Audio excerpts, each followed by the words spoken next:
In my last video, we installed Quake, the original game from the 90s on a Linux system. It is a free and open source game as far as the code is concerned. It's under a GPL license. The assets are still under copyright, so you will have to get a copy of those, the levels and sounds and models and whatnot. But the game has been ported to Linux. But a viewer on my last video asked if I could show how to install VK Quake, which I was unfamiliar with. So I Googled it.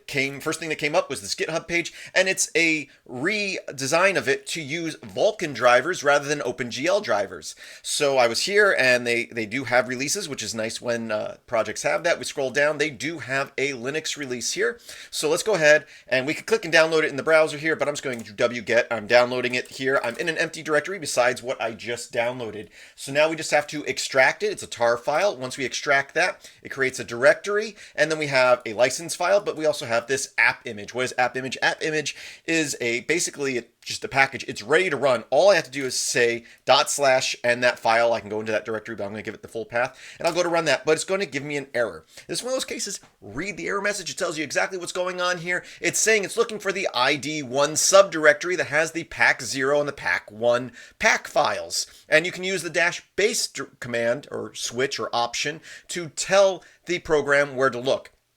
So what is that? So again, that's the game asset. So you need to download that, or if you have one of the original CDs, you can copy it over from that. Even if it's the old DOS version, the pack files are the same. So on my system, I've installed it to the system, and it's not looking where Quake normally looks for it, which is under USR Share Games Quake. But that's where my ID1, if I was to tab here, you can see I do have a directory in here called ID1. We don't want to give that directory. We want to give the directory above it, its parent directory. So I could download or copy that ID1 directory to the directory I'm running in, or I can use this base dir option to say this is where it is. And that's all you have to do. It's just asking where are the game files. We run that, and the game starts going using Vulkan drivers. So that's great. Again, you can point it to it or make sure you're in the directory that has that ID1 folder. And also, and I'm going to talk about more of this in future videos, but if we say game, I also have in that directory, in that base directory, a folder called X-Men, which is the X-Men mod of Quake. So here we go. This is Apocalypse, or it's a great mod, Apocalypse's Revenge or something like that. I don't remember what it's called, but it's a fun game where you fight clones of the X-Men, and if you play multiplayer, you get to be one of the X-Men.